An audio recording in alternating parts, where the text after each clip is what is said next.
Besok paginya, aku bangun pagi-pagi sekali.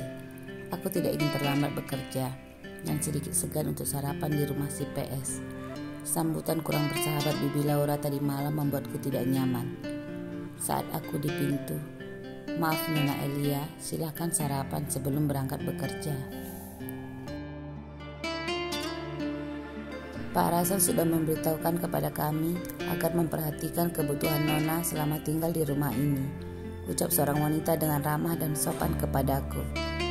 Aku sedikit terkejut dibuatnya, tetapi aku jadi bingung atas informasinya. "Maaf, aku harus memanggil siapa ya?" tanyaku bingung. "Panggil saja saya Mika. Saya pelayan di sini," ucapnya lembut. "Oh Mika, terima kasih. Tapi aku sedikit buru-buru," ucapku menolaknya. "Maaf Nona Elia, nanti Pak Rasel akan menegur saya jika Nona tidak sarapan sebelum berangkat bekerja," balasnya cepat. "Ya baiklah," balasku ragu-ragu. "Di mana Paman Ruben dan Bibi Laura?" ucapku melihat ruang makan yang kosong. "Mereka sedang berolahraga lari pagi, jadi kemungkinan sarapannya pukul 8 pagi nanti Nona. Sedangkan ini masih pukul 7 kurang," balasnya dengan lembut. "Oh iya, aku lupa," ucapku salah tingkah. Benarkah si PS yang mengatur ini atau disarankan oleh Bang David? Pikirku tidak percaya sambil mulai menikmati sarapanku. Aku tidak bertemu dengan Paman Ruben maupun Bibi Laura dan akhirnya aku menitip pesan kepada Mika saja, mengatakan aku berangkat bekerja dan mungkin pulang agak sore. Jadi mereka tidak perlu bertanya-tanya jika aku pulang agak lama nanti.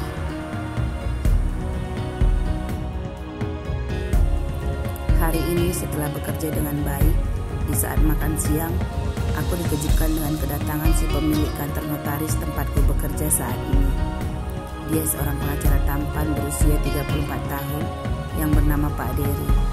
Dia mengajak 15 orang stafnya untuk makan siang bersama, termasuk aku, di sebuah restoran yang mahal, sehingga semua orang senang dan memujinya. "Elia, terima kasih sudah mau bekerja di kantor saya," ucapnya tersenyum dengan ramah. "Oh iya Pak, saya yang seharusnya berterima kasih karena sudah diterima dengan baik di sini," balasku gugup dan malu. "Elia, jangan takut. Pak Dery orangnya baik kok. Dia tidak akan memakanmu," celutuk Kak Maya membuat semua orang tertawa. Suasana jadi meriah karena Pak Dery sangat komunikatif serta suka bertanya dan mau mengajari. Sore harinya pukul 4, semua staf di kantor pulang ke tujuannya masing-masing. Aku ingin menelepon Anjeli dan ingin bertanya apakah dia sibuk atau tidak, dan berniat memintanya untuk mencari tempat tinggal di sekitar sini. Elia panggil seseorang, membuatku berhenti menekan tombol panggil kepada Anjeli. "Oh, selamat sore Pak Dery," balasku tersenyum menatapnya. "Pulang kemana?" tanyanya sopan. "Oh ini Pak, saya mau ke," ucapku sedikit bingung mau bilang apa padanya.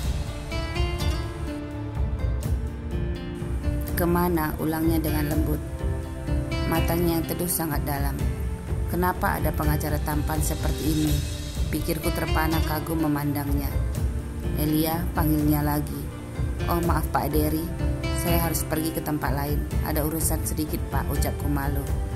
"Kemana? Biar saya antar," balasnya dengan lembut. "Tidak perlu Pak, nanti merepotkan Bapak. Ini agak lama," ucapku tidak mau jika dia mengetahuinya. "Loh, kamu takut atau apa? Sepertinya tidak percaya sama saya," tanyanya penasaran seperti sangat ingin tahu. "Bukan Pak Dery, ini hanya urusan kecil," balasku berusaha menolak keingintahuannya. Tiba-tiba ponselku berdering, membuatku segera mengalihkan percakapan. "Maaf Pak, sebentar ya, ada yang telepon," ucapku dengan sopan. "Ya silahkan," balasnya. Lalu dia berdiri tegap di sampingku dan tidak terlihat ingin pergi sama sekali. Dia kenapa? Tidak ada kerjanya yang lain, pikirku bingung. Nomor panggilan di layar adalah nomor baru. Siapa lagi ini, pikirku. Halo, ucapku pelan. Aku takut jika itu si PS lagi. Jika dia, hatiku langsung kesal. Elia, ini Paman Ruben. Pulang jam berapa nak, biar dijemput supir, ucapnya dengan lembut. Aku melongo heran. Tidak pernah kurasakan perhatian baru dari orang yang baru saja ku kenal. Dia begitu lembut berkata dan bertanya soal dijemput jika aku ingin pulang bekerja.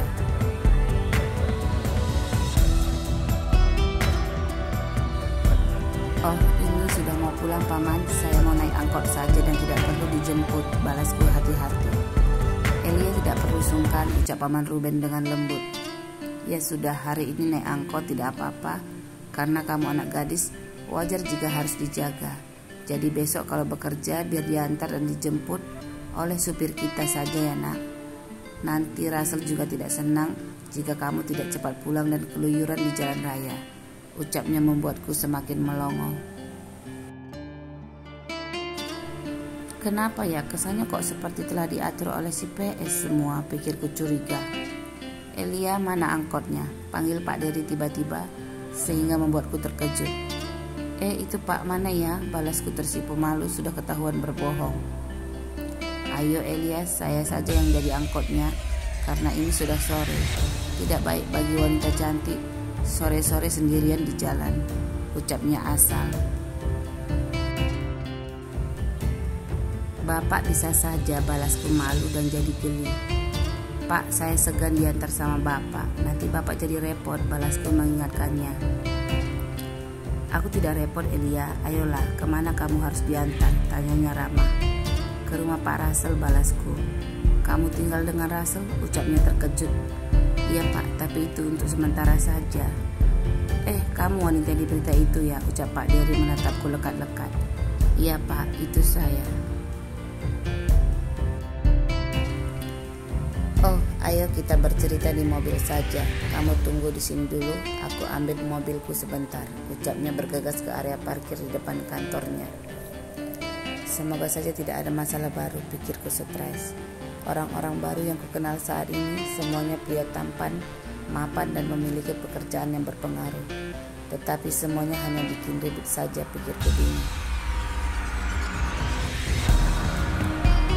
1 jam di perjalanan menuju rumah besar Pak Russell.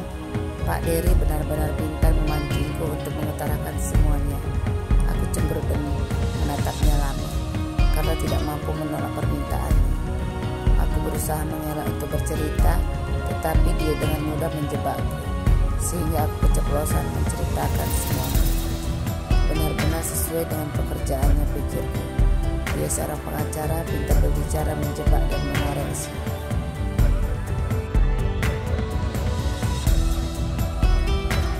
Elia, tenanglah, tidak perlu takut. Aku mengenal Russell dengan baik. Dia tidak akan marah jika aku mengetahui aibnya, ucapnya santai sambil tertawa. Dan akhirnya aku pun pasrah menceritakan semua kepadanya. Setibanya di rumah Pak Russell, selamat sore Paman, Bibi, sapaku ramah saat melihat mereka duduk bersama di ruang tamu sedang menonton TV. Elia, kamu sudah pulang nak. Jika kamu lapar, makanlah terlebih dahulu. Paman dan bibimu tidak perlu ditunggu ya, ucap Paman Ruben dengan manis. Oh iya Paman, terima kasih, balasku cepat. Aku menganggukkan kepalaku kepada Bibi Laura yang terdiam dan hanya menatapku. Elia, jadi anak perempuan itu harus lembut dan sopan, celutupnya tiba-tiba.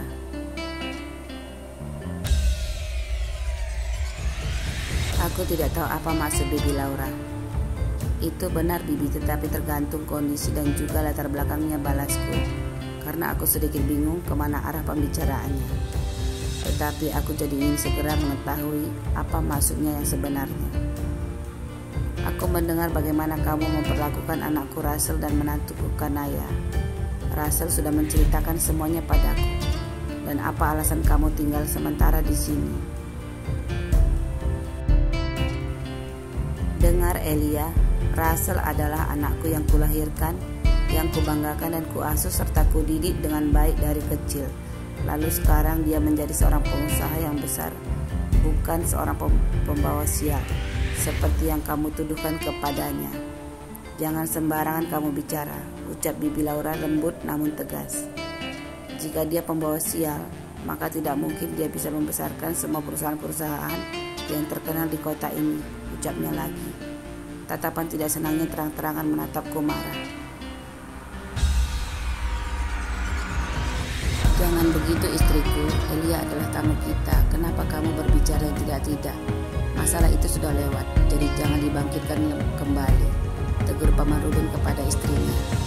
Aku terdiam lama mendengarkan semua perkataan mereka. Dadaku berdebar.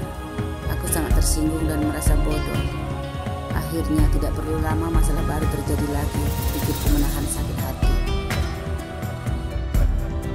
Jadi kamu perlu bercermin sebelum mengumpat anakku, jadi si pembawa sial, ucapnya dalam ketus. Aku menatapnya lama dan aku berpikir cepat. Apa yang kau harapkan tinggal di tempat seperti ini, pikirku mulai emosi. Maaf, sebaiknya Bibi Laura mendengar penjelasan dari pihakku juga, ucapku dengan berani. Tetapi aku mau memanggil Anda Nyonya sekarang ini, karena itu sangat tepat untuk Anda, ucapku memulai. Lihatlah suamiku, dia benar-benar tidak sopan, nada suaranya sangat sombong sekali, ucap Bibi Laura dengan ketus.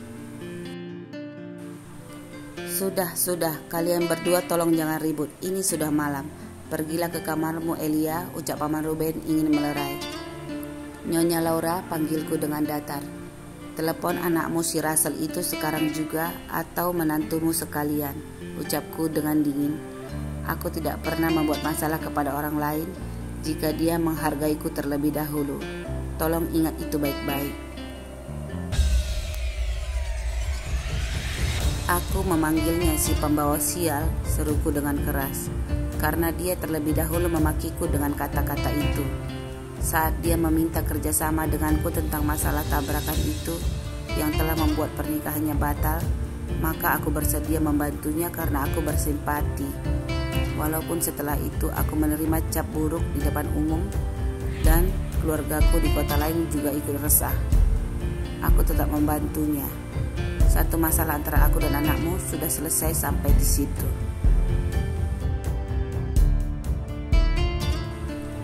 Tiba-tiba saat pesta kemarin, menantumu yang cantik, kaya dan lembut itu mempermalukanku di hadapan semua orang, dan anakmu membantunya menekanku.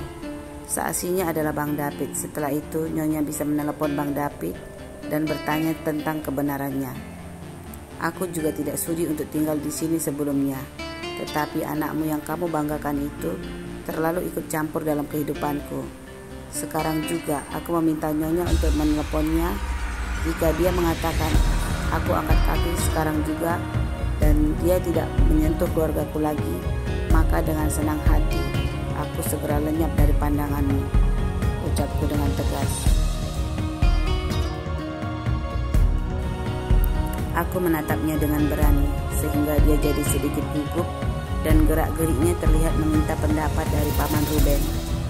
Apa-apaan kalian berdua? Masalah kecil jadi semakin besar. Sudah, hentikan sampai di sini, tegur Paman Ruben mulai terpengaruh. Tidak Paman, aku tidak bisa menerima. Masalah ini harus selesai sekarang juga, ucapku tegas. Jika anak Paman itu tidak membangkitkan situasi di mana aku tinggal di kota ini, maka ayahku tidak akan ambil pusing dengan kehidupanku. Yang penting aku bisa bekerja dengan baik, aku dalam kondisi yang sehat dan juga bisa menabung untuk masa depanku, serta bisa membantu mereka sedikit-sedikit. Maka orang tuaku akan tenang, karena aku bisa menjaga diriku di sini. Walaupun pandangan orang salah menilainya, tidak berpengaruh kepadaku. Yang penting kenyataannya aku tetap bersih.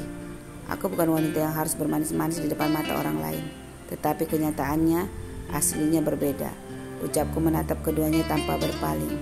Silakan telepon anak kalian itu, ucapku menunggu. Sudahlah Elia, lain kali kita bicarakan itu ya nak. Kamu harus maklum kepada bibimu. Dia sudah tua, terkadang bicaranya terlalu cepat tanpa memikirkan akibatnya, ujar Paman Ruben meminta pengertianku. Bibi Laura jadi terdiam dan hanya menatap suaminya. Keduanya tidak berniat sama sekali untuk menelepon si PS. Aku sangat kesal dan jadi kelaparan. Terserah kalian, ucapku acuh dan pergi ke dapur. Nona Elia mau makan, sapa Mika dengan lembut, sementara beberapa pelayan lainnya sibuk memasak dan menata makanan. Tetapi aku tidak berselera melihat makanan mewah yang disajikan di meja. Aku akan memasak sendiri, ucapku, lalu melihat isi kulkas yang besar dan penuh dengan bahan makanan. Beberapa pelayan terlihat sinis memandangku. Aku mengira mereka pasti sudah mendengarkan keributan di ruang tamu tadi, tetapi mereka tidak berani bersuara ataupun mau beramah tamah denganku. Hanya Mika yang baik. Biarlah, saat ini yang paling utama adalah mengisi perutku, pikirku bersemangat lalu meracik makanan yang ingin kumasak.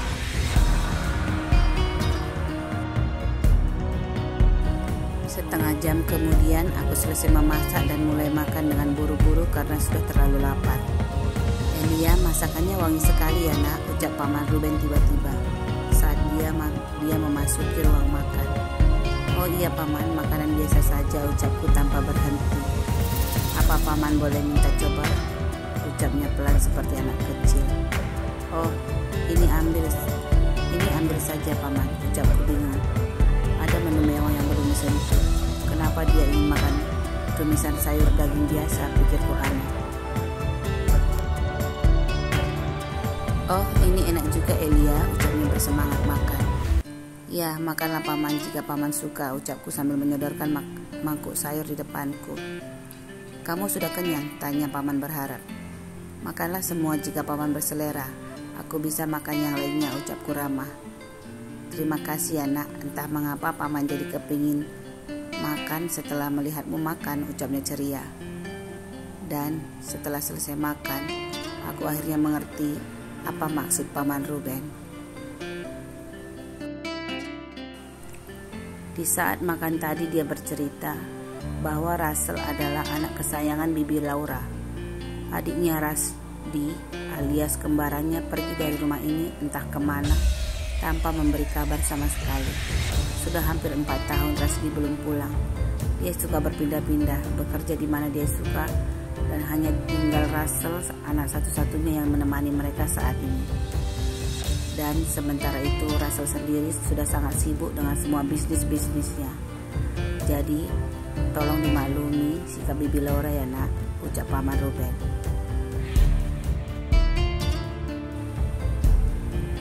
Aku sedikit bingung saat melihat foto keluarga yang terpampang besar di ruang tamu pagi tadi. Tetapi melihat wajah Russell di dalam foto, aku sedikit enak, maka aku tidak begitu tertarik.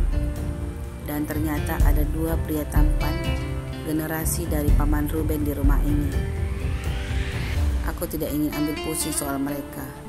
Aku ingin secepatnya bisa pindah dan hidup serta bekerja dengan tenang, dan itu saja. Terlalu lama mengurus Ronan dan berharap akan menjadi pasangan serasi sehidup semati selama bersamanya. Ternyata tidak bisa menjadi kenyataan. Rasa sakit dibohongi dan diejek oleh Ronan membuatku tidak berniat memiliki seorang pacar. Aku ingin bebas saat ini dan memanjakan diriku sendiri. Saat ini memiliki seorang kekasih adalah poin kesekian, bukan poin utamaku. Hanya Bang David yang membuatku nyaman saat ini. Dia pria sejati saat melindungiku dan pria yang lucu saat menghiburku. Itu saja sudah cukup. Memiliki teman seperti Bang David sudah melengkapi hari-hariku. Aku tidak perlu merasa segan untuk marah ataupun segan untuk tertawa bebas bersamanya.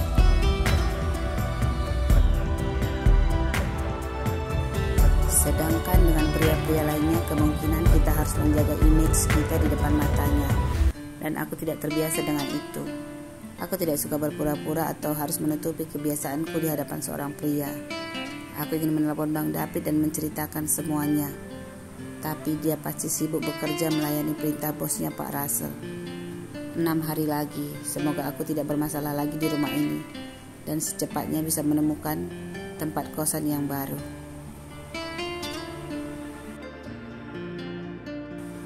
Besok paginya sebelum berangkat bekerja, Elia panggil Bibi Laura mengejutkanku. Kamu harus sarapan sebelum berangkat bekerja. Jangan karena perdebatan kita semalam, kamu jadi ngambek, ucapnya menatapku kaku. Tidak, Bibi Laura, aku biasa saja, balasku kebingungan melihat perubahan sikapnya padaku.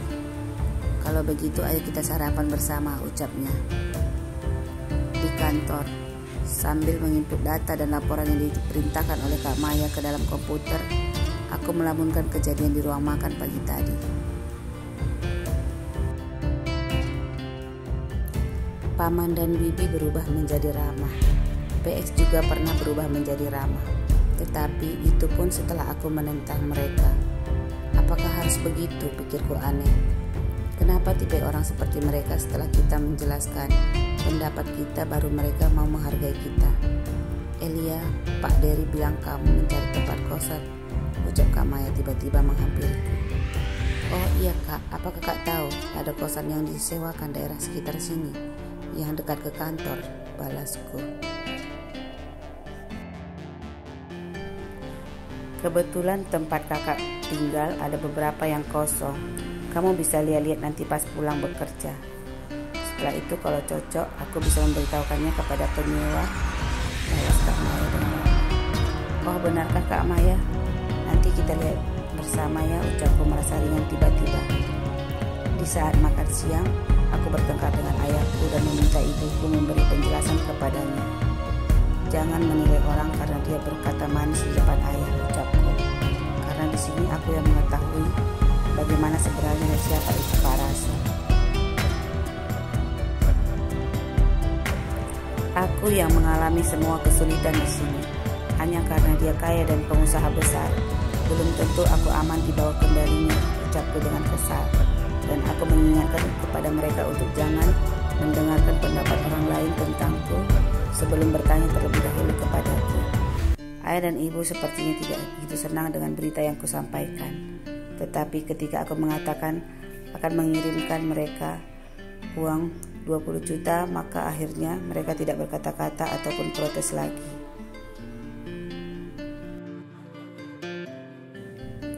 Ayahku bekerja sebagai staf engineering di sebuah perusahaan di kotaku, dan ibuku hanya sebagai ibu rumah tangga yang baik.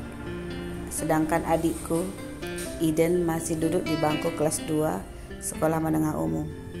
Nenek dan kakekku dari pihak ayah tinggal bersama kami karena mereka lebih senang memiliki menantu yang rajin dan baik seperti ibuku. Terkadang jika penyakit kakekku kumat, maka biaya selalu dibebankan kepada kami, karena saudara-saudara dari pihak ayahku terlalu pelit untuk membantu. Kakekku memiliki penyakit hipertensi yang bisa memicu sakit jantung dan stroke, kata dokter. Dan segala sesuatu untuk mencegahnya agar tidak sakit parah, maka menjaga pola makan kakek sama seperti seorang bayi, harus benar-benar diperhatikan. Sehingga ibuku juga perlu vitamin dan juga suplemen untuk menunjang kesehatannya agar bisa mengurus semua orang di rumah.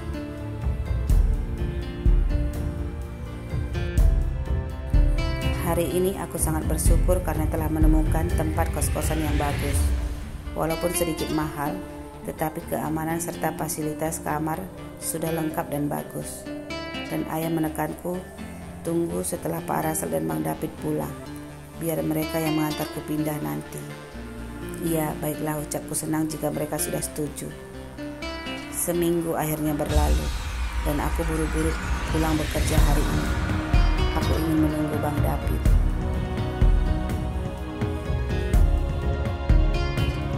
Dan memberinya pesan bahwa hari ini aku akan memasak untuknya.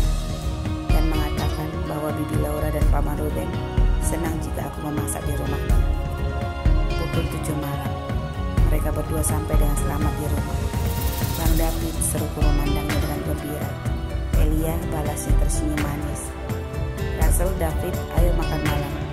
Sambil bercerita, Elia sudah memasak semuanya.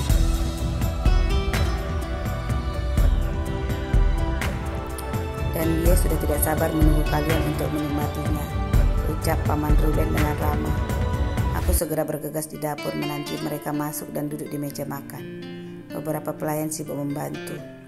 Aku tidak ingin melihat tatapan Pak Rasel yang menyelidiki, jadi aku menjaga jarak darinya. Wah Elia, kamu rajin sekali, celutuk Bang David memujiku. Aku tadi masak bersama Bibi Laura kok, balasku cepat. ibu memasak di dapur, ucap PS memandang aneh ke arah Bibi Laura. Iya, ibu senang membantu Elia. Dia sangat cerewet, tetapi suasana rumah jadi tidak sepi, ucap Bibi Laura tersenyum sambil menyajikan makanan untuk Paman Ruben. Iya, ayah senang sekali. Selama seminggu ini, ada beberapa kali Elia memasak untuk ayah, dan masakannya membuat ayah selalu berselera makan.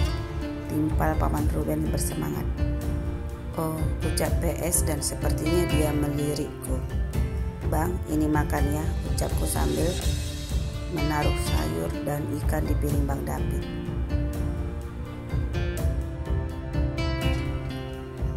Terima kasih Elia, abang benar-benar lapar dan berselera melihatnya, balasnya. Elia, mana untukku, ucap PS tiba-tiba membuatku kaget. Ambil sendiri saja, bisikku pelan, sambil melirikkan mataku ke semua hidangan di meja. Aku mau seperti David, ucapnya menatapku serius. Ih, seperti anak kecil saja, ucapku mengalah. Tetapi berhubung karena aku ingin mengutarakan niatku untuk segera pindah besok, maka aku menyajikan untuknya. Suasana jadi sedikit ringan saat Paman Ruben bertanya tentang ini dan itu sambil makan. Dan di saat aku sibuk menambahkan lauk untuk Bang David, Pak Russell juga minta dilayani. Biarlah hanya malam ini saja, pikirku bersabar. Elia, ikannya, pinta Pak Russell. Ini, ucapku. Bukan yang itu, balasnya menunjukkan ikan yang lain. Singkirkan sambalnya, ucapnya lagi. Ya, balasku cepat. Itu apa? Ucapnya menunjukkan semangkuk tumisan wortel dan toge dengan daging cincang. Ini, ucapku berdiri melihat sayur yang jauh dari jangkauanku.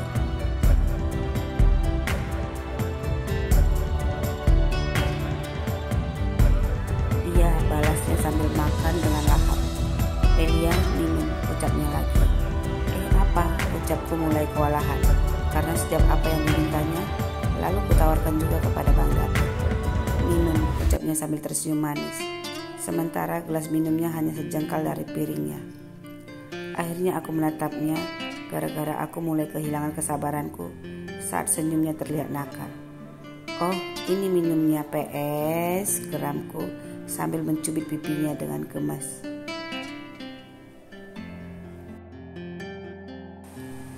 Bibi Laura tertawa. Paman Ruben dan Bang David jadi tertawa juga, melihatku kesal dengan ulah si PS. Aku jadi terkejut sendiri dengan tindakanku. Mukaku jadi memerah. Aku jadi tersadar jika tindakanku barusan sudah menunjukkan dendamku padanya. Saat semua orang sedang tertawa, Tuan, Nyonya, Nona Kanaya datang, ucap seorang pelayan dengan sopan.